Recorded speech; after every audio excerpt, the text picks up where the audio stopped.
Et franchement, pour répondre à cette question-là, Mmh. déjà, je trouve que ces 2 métiers recrutent énormément. Je D'accord. le dis, voilà, moi Ouais, clairement, c'est vraiment l'état économique actuel, hein. Ça recrute beaucoup. oui, Donc ne serait-ce qu'en EHPAD, oui. hôpitaux, cliniques et Oui, justement, de cetera. plus en plus de structures, effectivement, ouais, ouais. Ouais, tout à fait, tout ce qui est structure médico-sociale aussi également.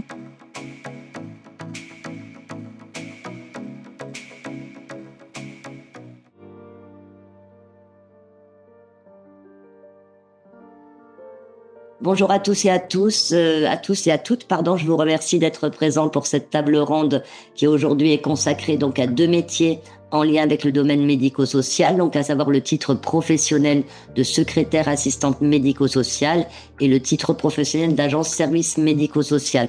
Donc nous verrons que ces 2 métiers ont un point commun, mais agissent voilà, sur des points vraiment particuliers auprès des usagers.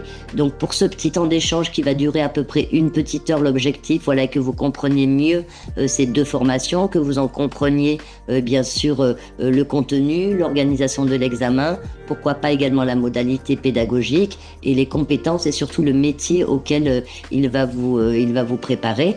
Donc vous allez pouvoir donc pendant cette petite heure poser également vos questions via le chat que gérera donc Hélène qui est aujourd'hui à nos côtés, qui est donc notre assistante et qui pourra voilà poser vos questions via le chat. Et aujourd'hui, je suis donc accompagnée de notre formatrice, donc Madame Jouan, qui est donc formatrice depuis de nombreuses années en milieu administratif, gestion et médico-social. Et tout au long voilà de cette intervention, elle nous éclairera voilà nous donnera voilà son regard d'experte puisque c'est elle qui vous accompagne au sein de l'Adonis Éducation sur ces 2 titres que nous présenterons aujourd'hui.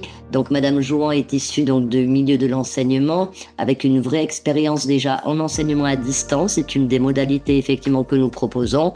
Expérience également bien sûr en lycée et collège auprès de diverses formations, notamment des BTS, donc des niveaux déjà de Bac+2, et elle intervient notamment donc sur ces 2 titres professionnels. Et son regard voilà sera précieux car elle connaît les exigences de ces certifications-là, les obligations que vous aurez vous aussi en tant qu'apprenant et bien sûr les attendus à l'examen. Donc merci beaucoup voilà Julie d'être avec nous aujourd'hui. Alors voilà pour Hélène, tu récupères ton rôle voilà comme d'habitude, celui de nous transmettre les questions des participants si tu veux bien. Bien sûr, Corinne. Parfait. Alors juste avant de te poser les questions voilà principales que nous en rencontrons le plus souvent, Julie, si tu veux bien, je vais d'abord faire un petit point sur ce qu'est un titre professionnel. Voilà, rappeler voilà que c'est une certification donc qui est délivrée au nom donc de l'État par le ministère du Travail. Donc il s'agit bien de ce que l'on appelle un titre RNCP. Donc voilà un titre qui est donc reconnu, que vous pouvez faire valoir bien sûr au sein de vos CV et qui est d'ailleurs très apprécié par les employeurs. Parce que la particularité des titres professionnels est donc de vous préparer voilà à des missions qui vont être directement opérationnelles sur le terrain. Donc ces titres professionnels, bien sûr, sont structurés à l'aide de référentiels et notamment en blocs de compétences ou d'activités types qui chacune voilà auront bien sûr leur particularité. Et l'avantage voilà des titres professionnels et donc voilà que ce sont des diplômes qui vont mener très rapidement à l'emploi. En même temps, ils permettent quand même d'avoir des formations qui vont être relativement accélérées. Donc c'est-à-dire que par exemple pour quelqu'un qui aurait un niveau de baccalauréat peut assez rapidement accéder à un diplôme par exemple en 8 à 10 mois à un diplôme de niveau Bac+2. Donc ça c'est également intéressant et surtout voilà les débouchés qui sont proposés sur le terrain sont vraiment réels et très voilà comme je le disais déjà tout à l'heure appréciés également par les entreprises voilà qui savent que vous êtes directement opérationnel et donc on va voir justement tout au long de cette heure voilà qu'aussi bien au niveau du contenu que de l'examen voilà vous êtes vraiment amené à être mis en situation très concrète. Alors dans le cadre de cette table ronde sur le secrétariat assistant médico-social, donc c'est vrai que ce titre pro correspond c'est vrai à un métier qui va être vraiment très centré sur l'accueil comme le nom l'indique, l'administration, la gestion donc des dossiers bien sûr des usagers et toute la coordination voilà du parcours bien sûr du patient. tandis que l'agent médico-social lui correspond davantage à un métier qui va être centré sur le côté hygiène, accompagnement, le service aussi hôtelier, veiller au bien-être évidemment du résident dans certains gestes notamment de la vie du quotidien. Donc on voit que ça appartient vraiment au même univers professionnel, mais ça va mobiliser bien sûr des compétences qui vont être différentes, des gestes bien sûr qui ne seront pas les mêmes, et des types de responsabilités à des niveaux qui seront bien sûr différents. C'est pour ça qu'on avait tenu quand même à les différencier, puisque c'est vrai que souvent lorsque vous voyez un intitulé de titre pro, vous allez parfois vous fier simplement à l'intitulé et on ne sait pas trop ce qui se cache derrière. Donc c'est pourquoi voilà, aujourd'hui Julie va nous aider à voir un petit peu voilà ce qu'il en est. Donc après avoir posé un petit peu ce cadre, Julie, alors je te propose qu'on commence peut-être par le titre pro secrétaire assistant médico-social, si tu veux bien. Oui, avec plaisir, pas de souci. Donc, ce titre pro, en l'occurrence, comme tu l'as très bien dit, c'est beaucoup axé sur l'administratif et l'organisation. Donc, c'est un titre pro qui est décomposé en plusieurs blocs, dans lesquels on retrouve des compétences complètement agrémentées avec le RNCP. De toute façon, les compétences dépendent des activités types. Et donc, sur lesquelles on va voir différentes pratiques, je dirais. Donc, de la théorie, certes, au niveau administratif, si ce n'est de la rédaction de courrier, par exemple, ou de la gestion de planning, mais également, en l'occurrence, dans les cours, nous voyons aussi également de la pratique type étude de cas afin de se familiariser avec l'examen.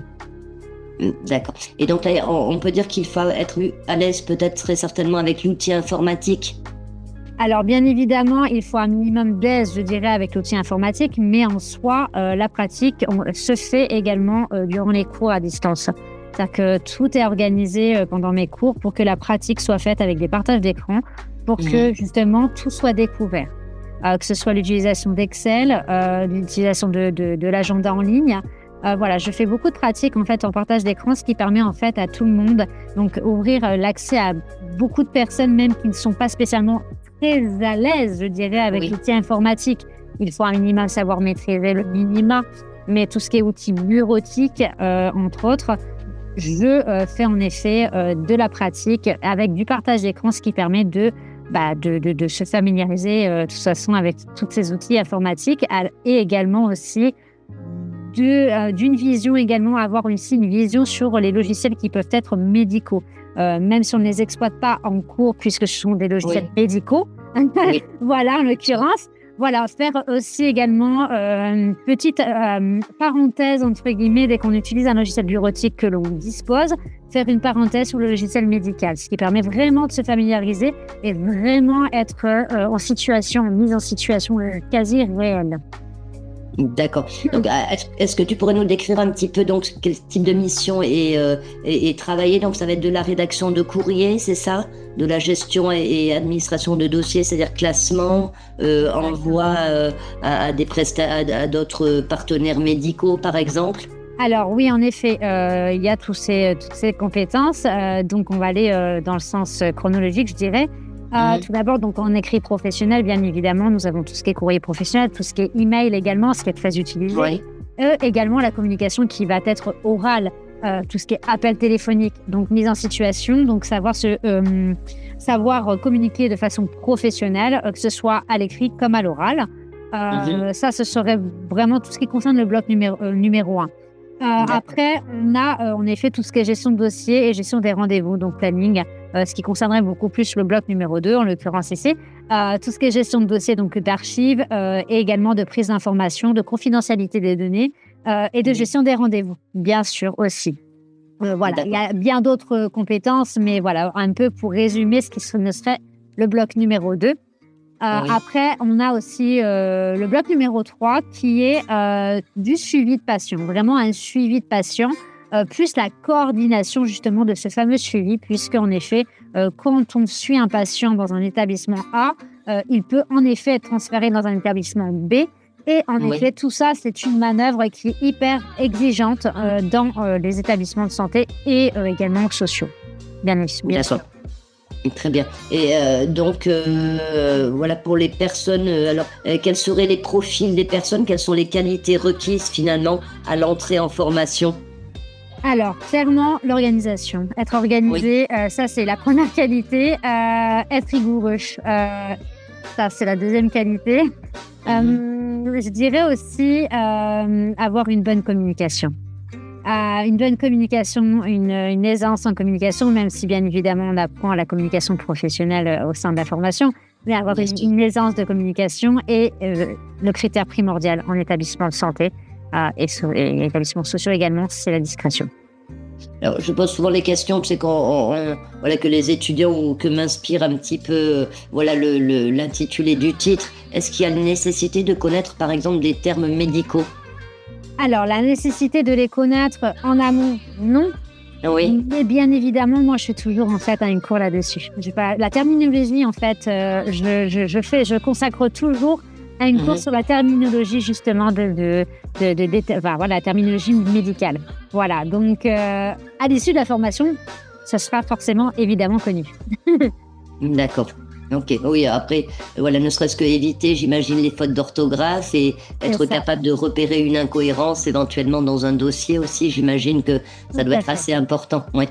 Oui, tout à fait. Après aussi, savoir en effet la cohérence de certaines terminologies, quand ça se termine par it, voilà, savoir à quoi ça peut correspondre pour aussi savoir orienter aussi le patient, mine de rien, quand on a un document, s'il a besoin d'un renseignement lambda, document de description, savoir l'orienter à minima.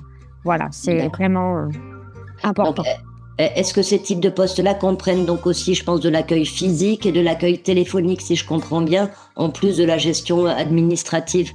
Bien évidemment, oui. Il y a le terme d'accueil, en effet, accueil, je dirais même accueil et orientation aussi également, parce que ça, c'est très important aussi. Accueil et orientation des visiteurs et usagers. Je dis souvent visiteurs et usagers parce que tout dépend des établissements dans lesquels on se trouve, qu'ils soient de santé ou sociaux. Voilà, donc oui, ça c'est primordial et l'administratif, évidemment, puisque voilà, ça va de pair. Ok, donc là on travaille aussi, j'imagine, sur le fond. Qu'est-ce que la sécurité sociale, comment ça fonctionne, CMU? Il y a des connaissances aussi comme ça génériques autour de la santé et du social? Alors, bien évidemment, il y a ces connaissances-là qui sont en effet étudiées au sein des cours de formation, de cette formation-là. Mais surtout, en fait, ils sont étudiés dans le cadre, en fait, de la prise en charge du patient. Par exemple, donc voilà, on va étudier la prise en charge du patient, la vérification des dossiers patients. Et ça, en effet, ce sont des critères qui sont primordiaux. Vérification de numéro de sécurité sociale, de mutuelle. Voilà, pour faire un bon suivi aussi également pour la facturation. Parce que, voilà, pour que le remboursement soit rapide, le pilier de ce remboursement rapide, c'est bien évidemment l'assistant médico-social. Voilà. D'accord. Et après, éviter les erreurs, j'imagine, sur le cahier de rendez-vous du médecin ou de l'assistante sociale ou autre. Ça, je pense que c'est aussi la base. Évidemment. Évidemment. Ne pas confondre les patients, en effet. Aussi, oui. Non, ça aussi, c'est un autre critère qui intervient. Mais voilà, il y en a plein d'autres, en effet. D'accord. Donc, on verra tout à l'heure au niveau des débouchés et puis des structures là, qui peuvent accueillir. Alors, peut-être maintenant un petit tour d'horizon, Julie, sur le titre pro agent de service médico-social. Donc, j'entends médico-social aussi dedans, mais agent de service. Donc là, le poste est bien différent. On est plus sur de la proximité, être proche de l'usager, c'est ça? Alors, on est plutôt sur de la... à vrai dire, plutôt, oui, en effet, sur... alors, c'est tout à fait le même monde, hein, on reste sur le même monde, en effet, que l'assistant, mais en effet, on est agent, donc on va plutôt être axé sur tout ce qui est, je dirais, hygiène, propreté de l'établissement. D'accord. Voilà. Mais pas que, bien sûr, il y a d'autres choses, évidemment, qui sont prises en compte. Hein. Et notamment, voilà, je sais pas, l'accompagnement pour l'alimentation, pour le coucher, pour. Exactement. On est plutôt sur des personnes, donc la malade en situation de handicap, personnes âgées, c'est ça? Est-ce que ça peut être aussi les enfants? Je ne sais pas.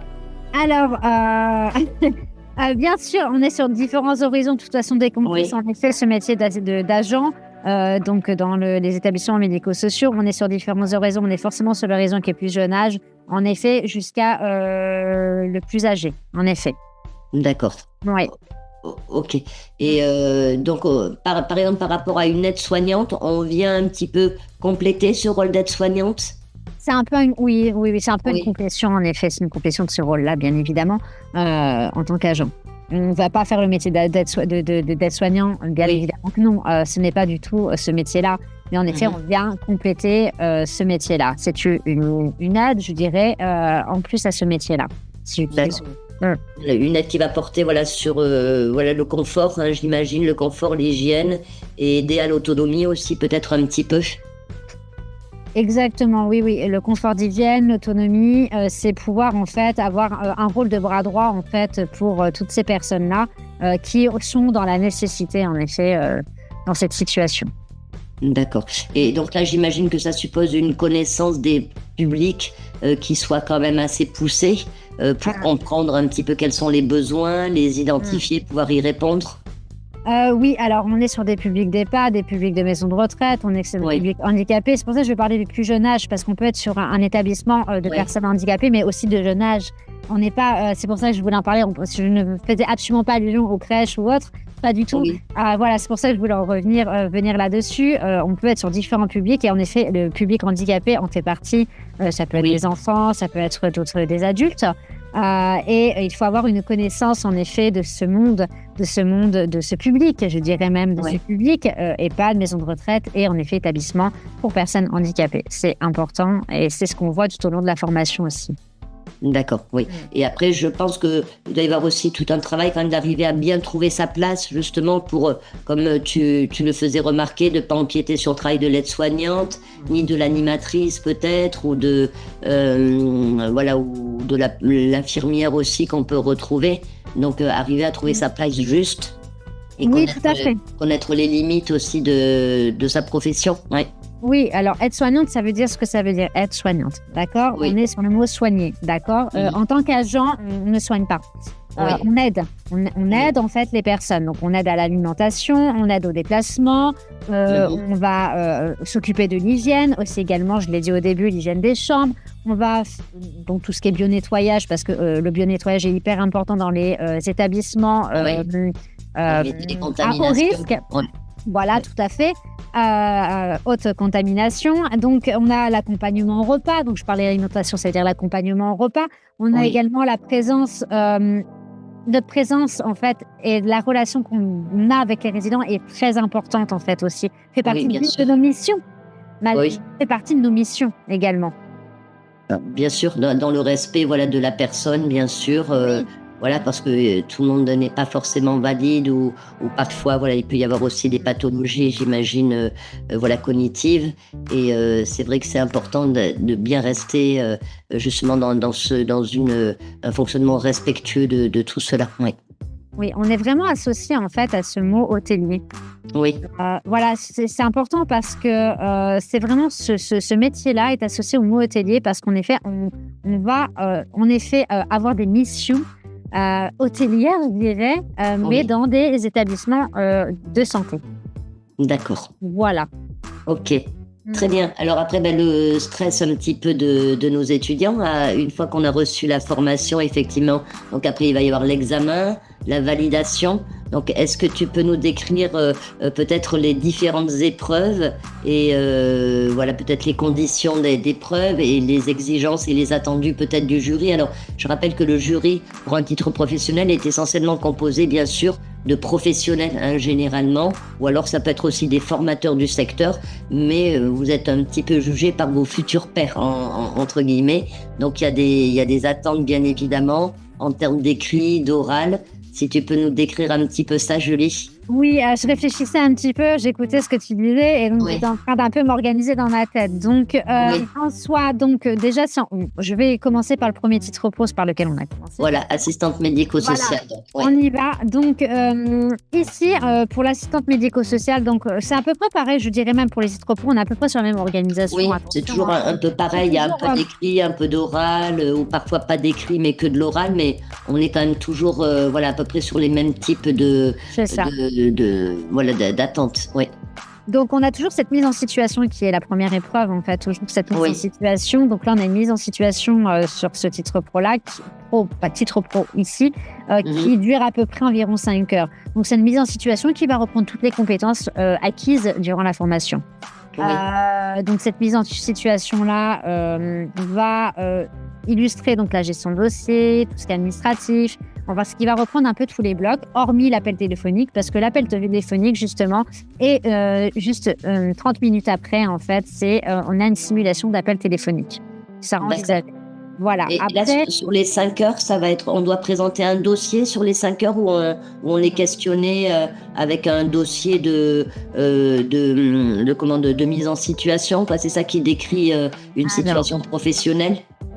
Alors, faut pas confondre le dossier pro, en effet, et la mise en situation. Cette mise en situation, justement, qui est longue, cette mise en situation longue, c'est une épreuve qui est donnée, en effet, par le centre de formation. Dans la logique, c'est une épreuve qui est donnée par le centre de formation. Donc, en fait, c'est juste pour mettre en situation l'étudiant, en situation réelle. Après, en effet, donc on fait partie, bien sûr, l'appel téléphonique et la simulation d'appel téléphonique, mais après, en effet, on a bien sûr, en effet, le dossier pro qui intervient pour lui expérimenter, montrer l'expérience en fait que l'on a pu avoir en stage ou par expérience passée ou en cours si toutefois on n'a pas pu en effet regrouper des compétences ailleurs ultérieurement. Donc, le dossier pro, lui, va reprendre en effet toutes les activités toutes les activités, 3 compétences que l'on a sélectionnées, qu'on va décrire pour montrer que nous avons la capacité, l'aptitude de certains blocs, en tout cas du référentiel. Voilà. Et après, il y a l'entretien, bien évidemment, l'entretien sur ce dossier pro-là où justement le jury va pouvoir en effet creuser un petit peu sur le profil de l'étudiant. J'ai omis aussi quelque chose de vous dire, je reviens en arrière sur la mise en situation pro, désolée, j'ai oublié de vous dire justement, il y a l'entretien oral qui intervient après la mise en pratique. L'entretien oral qui justement va permettre, moi j'appelle ça, je dis toujours à mes étudiants, c'est un peu l'épreuve de rattrapage. Alors, mine de rien, vraiment, en fait, quand on mise en pratique, en mise en situation, voilà, on se sent un peu stressé, on a des difficultés, à un moment donné, on se souvient même plus comment on fait telle ou telle chose. Pas de panique. En fait, je dis toujours, l'entretien oral intervient après, où le jury va revoir un peu ce qui a mal été fait, où il y a eu des erreurs, va essayer de aussi également creuser les compétences du candidat. Donc, moi, j'appelle ça... On peut rejustifier un peu si on a oublié certaines choses, on peut l'ajouter à ce moment-là. Exactement. Donc, moi, c'est pour ça que j'appelle ça, je rassure souvent mes étudiants en disant, vous inquiétez pas de panique. Il y a l'entretien oral, j'appelle ça l'épreuve de rattrapage. Ça va vous permettre un peu de justifier que vous êtes capable, en fait, tout simplement. D'accord. Et à travers l'appel téléphonique dont tu nous parlais tout à l'heure, est-ce que le jury va essayer de produire quelque chose qui est une difficulté particulière, je sais pas, un patient qui est un petit peu agité, une situation complexe ou ça va être plutôt classique? Bien sûr, les complexités, les aléas sont toujours là. Oui. Bien évidemment. Et ça, en effet, la gestion de conflit, comme l'exemple que tu viens de donner, la gestion de conflit, bien évidemment, c'est étudié. Donc, il faut faire face à cette situation-là, la gestion de conflit d'un patient qui est mécontent parce que il n'est absolument pas passé à son rendez-vous et quelqu'un y passait avant alors qu'il avait rendez-vous après. Il faut gérer. Il faut gérer. Donc, en effet, ce sont des situations et en effet, on appelle téléphonique, des suppressions de rendez-vous aléatoires à cause du logiciel, ça peut arriver. Ce sont bien évidemment des complexités que l'on rencontre. Et ça sera simulé. Ça peut l'être tout du moins. Voilà. Donc là, 5 heures d'un côté, après cet appel, et ensuite il y a le petit entretien, c'est ça, pour étudier un peu la posture. Est-ce que le jury nous voit bien se projeter dans le métier, c'est ça? C'est ça, le profil, tout à fait, en fait. C'est ce que je disais dans le dossier pro, en fait. Donc, regardez un petit peu, le jury va prendre connaissance du dossier pro où on retrouve bien sûr les compétences exprimées, techniques et exprimées par l'étudiant. Et l'objectif du jury, c'est de questionner le candidat, c'est de savoir, en fait, s'il est capable au niveau de la posture, au niveau du profil. Est-ce qu'il est apte à prendre un poste d'assistant médico-social? Est-ce qu'il est apte? Parce qu'un dossier, c'est un dossier, c'est de l'écrit. Bien sûr, voir s'il saura entendre les besoins, orienter correctement, et prendre les bonnes décisions aussi. Exactement. Et puis il y a cet aspect profil, je le dis toujours, profil, communication non verbale est très importante aussi. D'accord. Très bien. Donc normalement, si on a bien bossé ses cours, si on a bien préparé son dossier, alors c'est vrai qu'on n'a pas parlé des stages, Julie. Alors je sais qu'ils ne sont pas obligatoires, mais j'imagine que tu les conseilles fortement quand même pour se mettre justement en face des réalités du terrain. Alors, en effet, je conseille de faire des stages. Après, Ouais. je comprends la dure réalité d'avoir des stages. Attention, Oui. par mon C'est expérience, difficile. Ouais. oui, oui. Par mon expérience, je peux vous dire que ça peut être très compliqué, mais il faut jamais lâcher. Si on peut avoir un stage, il faut y aller. En fait, c'est ça Ouais. que je veux dire. Quand on a l'opportunité d'avoir un stage qui s'offre à nous, Oui. il faut y aller parce qu'en effet, avoir la pratique sur le terrain, il n'y a rien de mieux. Oui, c'est sûr, je fais des études de cas en cours. Je ne me contente absolument pas de la théorie. Oui. Voilà, je l'apporte, mais je fais beaucoup d'études de cas, je fais beaucoup d'exercices de mise en situation. Quand on regarde mes replays, on le voit. Mais voilà, rien ne vaut le terrain. Bien sûr. Même une semaine, rien ne vaut de connaître, en fait, d'être en immersion. En fait, je dirais ne serait-ce qu'une petite semaine. Après, je comprends que parfois, ça peut être très difficile de trouver des stages. Ouais, mais ça peut vraiment valoir le coup, voilà, pour aller plus sereinement à l'examen et valider tranquille. Ouais. Bien sûr, ça permet aussi de baisser un petit peu la température du stress. Bien sûr, parce qu'on sait ce que c'est. On est rentré dans un établissement, on a fait un stage, même ne serait-ce que d'une semaine. Ça rassure de connaître l'environnement. Alors maintenant, pour passer, merci beaucoup Julie pour tous ces détails. Alors pour passer maintenant à l'examen du titre pro, donc agent de service médico-social, on est sur les mêmes types d'épreuves ou des épreuves un peu moins longues peut-être? Niveau des durées, je ne vais pas cacher que je n'ai plus l'idée, la durée exacte. Je sais que c'est la pré-épreuve pratique dans tous les cas. Excusez-moi, ça me revient dans ma tête.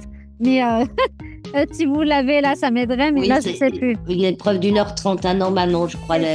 Oui, mise en situation d'1h30. Oui. Mise en situation d'1h30, on est en pratique. Donc là, on va vraiment regarder tout ce qui est nettoyage, service repas, aussi l'accompagnement.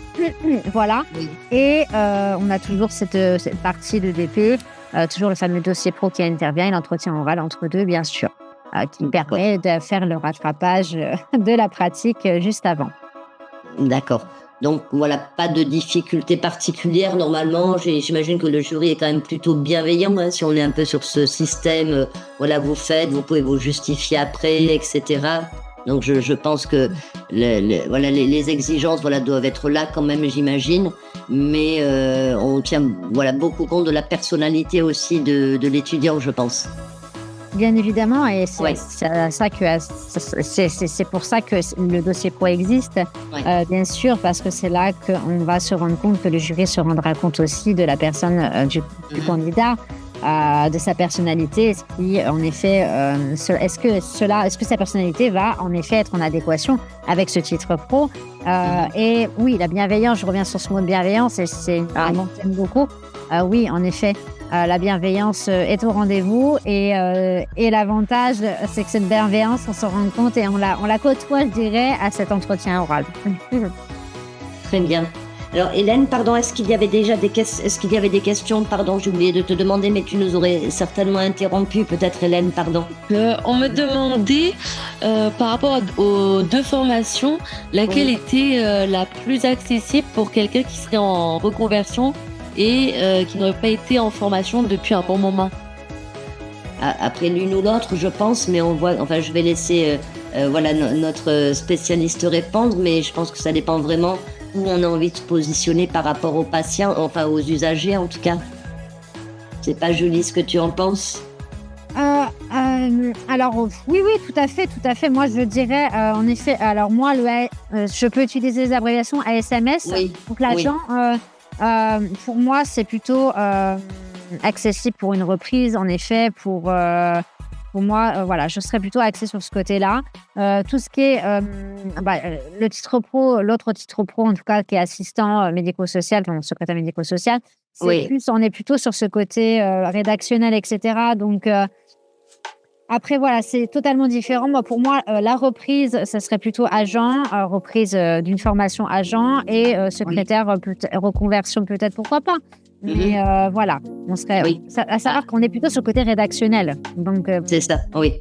Voilà. Alors après, c'est vrai qu'on le reverra tout à l'heure, mais à chaque fois qu'un étudiant a un doute, alors je Je pense que ça se passe à peu près pareil dans tous les établissements. En tout cas, chez nous, ça se passe comme ça. C'est vrai qu'il y a toujours un échange avec une des responsables de formation et qui va décrypter un petit peu, essayer de vous orienter en vous faisant parler justement de votre parcours à la fois académique, scolaire et de votre parcours professionnel évidemment pour arriver à vous aider à déterminer quelle est la formation qui serait la plus adaptée aussi en fonction du temps dont vous disposez, donc du niveau effectivement déjà acquis et du temps aussi dont vous disposez. Alors c'est vrai qu'il y a toujours plusieurs facteurs qui vont être pris en compte au moment de la rencontre avec l'étudiant. Donc puisque c'est vrai que ça peut dépendre un petit peu de ce que vous recherchez, mais c'est vrai que le niveau d'exigence est peut-être un petit peu moins haut au démarrage pour agent médico-social. Complètement, c'est ce que je rejoins complètement. Oui. Après, les deux sont accessibles, hein. Attention. Oui. Les deux sont accessibles et ça, il faut le retenir. Dans tous les cas, les deux sont accessibles, mais après, en effet, on est plutôt sur rédactionnel et ça, c'est juste en fait, niveau rédactionnel est très, très, très important sur la deuxième formation. Et puis là, on voit que c'est deux postes vraiment différents. Soit on est dans l'action avec le patient, la chambre, au niveau hygiène, alimentation, etc. Soit on est plus dans un bureau, on classe, on range, on transmet, on informe, on oriente également. Donc c'est vrai que ce sont deux visions du social et de la santé qui sont quand même vraiment différentes. Oui, complètement. Hélène, d'autres questions peut-être, dis-moi, ou c'était tout pour le moment? Non, vous avez répondu aux autres questions après. Ok, super. Merci beaucoup, Hélène. Alors, maintenant, la question que les étudiants se posent souvent, Julie, c'est les débouchés. Donc, j'ai mon diplôme de secrétaire assistant médico-social. Où est-ce que je vais postuler? Est-ce que c'est un secteur qui est plutôt en tension et on va trouver plus ou moins facilement de l'emploi? Et franchement, pour répondre à cette question-là, déjà, je trouve que ces deux métiers recrutent énormément. Je le dis, moi clairement, c'est vraiment l'état économique actuel. Ça recrute beaucoup. Donc, ne serait-ce qu'en EHPAD, hôpitaux, cliniques, etc. Oui, justement, de plus en plus de structures, effectivement. Oui, tout à fait. Tout ce qui est structure médico-sociale aussi également. On est sur vraiment des débouchés c'est très ouvert. Très ouvert. Les deux métiers, très ouverts. En soi, le recrutement, j'avais regardé un petit peu aussi les stats. Par rapport au recrutement, on est plutôt sur un très bon pourcentage, ne serait-ce que dans les deux métiers. Surtout, j'ai envie de dire post-Covid, ça a eu une ampleur, en fait, une sacrée, je dirais une belle évolution, une belle croissance au niveau du recrutement. Donc, au niveau des débouchés, je pense pas qu'il y ait de souci à se faire, en effet, pour les candidatures, parce qu'en effet, il y a énormément de demandes. D'accord. Pardon. Oui. Non, pas de souci. Non, je voulais rectifier. Je dis énormément d'offres et non de demandes parce qu'on parle des offres. Oui, bien sûr. C'est rectifié économiquement. Voilà. D'accord. Donc, beaucoup plus peut-être hôpitaux, cliniques pour assistant médico-social, mais est-ce que, par exemple, je peux être assistant médico-social au sein d'un cabinet dentaire? On voit aussi de plus en plus se développer des plateformes où on va avoir plusieurs médecins avec des assistantes qui prennent des rendez-vous, qui orientent également. Ça peut être tout ce type de structure-là? Alors, oui, bien sûr, la structure ne serait-ce que physique, donc on va parler aussi bien évidemment non pas que des grosses structures comme j'ai énoncé, on peut avoir des cabinets bien évidemment privés qui en effet proposent des soins, des soins, ou alors des services sociaux, en effet des aides, des accompagnements. En effet, il y a tous ces types en effet de structures qui sont un peu plus petites. Donc ça, on va parler plutôt de ce qui est physique présentiel, mais également aujourd'hui, il faut ne pas oublier qu'en 2026, nous avons de plus en plus de plateformes aussi numériques sur lesquelles on va retrouver des assistants, en effet, que les médecins, en effet, rémunèrent, mais des assistants en télétravail qui, elles, vont gérer, en effet, leur planning à distance. Donc, il y a plusieurs, en fait, on veut dire, un côté physique et numérique. Enfin, on a vraiment une multitude, en fait, de débouchons. On a énormément de portes d'ouverture. Et après, c'est vrai que je pense à tous les centres, notamment, je pense toutes les labos de ville sur lesquels les gens viennent faire des prélèvements, tout ce qui est les centres aussi pour les scanners, radiologie, etc. Ça peut entrer aussi dans ce champ-là, j'imagine. Bien sûr. Oui, quand je parle de structure médico-sociale, bien évidemment. Tout ce qui est côté médical, c'est tout ce qui touche le médical, hein. Bien sûr, pas uniquement que des soins apportés, bien évidemment aussi des suivis, bien évidemment des centres d'imagerie, comme tu l'as clairement dit, des labos. On est sur, bien évidemment, c'est une continuité de soins, hein, dans tous les cas. Donc, même si on n'est pas sur le soin prodigué à l'instant T, on est sur la prodiguation le suivi de ces soins-là. Donc, bien évidemment, tout ce qui touche en fait la santé du patient et le suivi social, bien sûr. Faut pas l'oublier ce côté-là. Merci Julie. Et donc pour agent, agent de service médico-social, donc beaucoup là, EHPAD on a compris, clinique, hôpitaux également. Bien sûr. Voilà, c'est l'essentiel des structures. Alors peut-être qu'il y a des centres de remise en forme également, peut-être.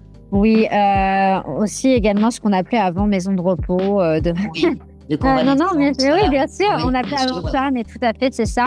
On a de plus en plus d'établissements en fait qui poussent même dans les petites villes où on appelait ça les maisons de repos, mais c'est les maisons de remise en forme où on accueille des personnes en obésité qui sont en recherche justement de santé au niveau de conseils de nutritionnistes, etc.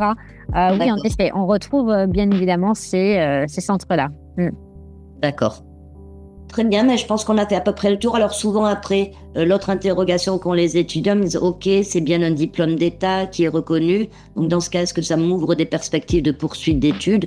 Donc oui, bien évidemment, c'est vrai que sur le premier, secrétaire assistant médico-social, on est sur une formation qui est de niveau bac, donc vous pouvez envisager des poursuites d'études vers des BTS, j'imagine, Julie. SP3S, je le dis toujours. Oui. Le SP3S, c'est un BTS qui est propre au suivi en fait de cette formation-là. Le SP3S, c'est un BTS qui va être la continuité vraiment, mais immédiate, sur ce titre pro-là, puisque lui va reprendre en fait la structure médico-sociale, mais d'un point de vue administratif poussé.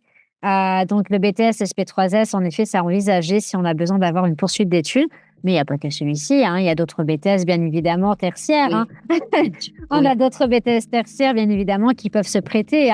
On peut avoir envie de se dire, évidemment, finalement, je ne vais pas continuer dans une structure médico-sociale et je veux rester dans l'administratif parce que ça m'intéresse. Bien sûr. Je vais faire un autre BTS. Donc, on a d'autres BTS, bien sûr, qui s'ouvrent. Qui s'ouvrent. Il y a toute la logique des parcours, SP3S, ESF aussi, pourquoi pas, mais effectivement, on peut, avec ce bac-là, pour les personnes qui n'auraient pas encore de baccalauréat avant d'entrer sur cette formation, en tout cas, c'est aussi le sésame pour envisager après des études supérieures aussi. Et alors après, peut-être que pour agent médico-social, on peut envisager de se préparer justement au diplôme après peut-être d'aide-soignante, puisqu'on voit qu'il va y avoir quand même des points de convergence vers ces métiers-là. Oui, alors aide-soignante, en effet, ça peut être une opportunité, en fait, à l'après ce titre pro-là. Alors, ce titre pro-là est à un niveau qui est un peu inférieur, en effet, à l'autre, puisqu'on est à un niveau, pas un niveau bac, plutôt un niveau CAP. On serait plutôt sur ce niveau-là. Et en effet, préparer le concours d'aide-soignant, bien entendu, d'aide-soignant, pardon, je féminise. Oui. Après, c'est vrai que c'est beaucoup plus de femmes, effectivement, dans ces milieux-là. Oui. Donc, oui, en effet, pour le concours d'aide-soignant, ça peut être une possibilité. Très bien. Merci beaucoup, Julie. Et Hélène, as-tu des questions sur cette partie-là ? Oui, non, pardon, il n'y a pas d'autres questions pour le moment. Pas d'autres questions ?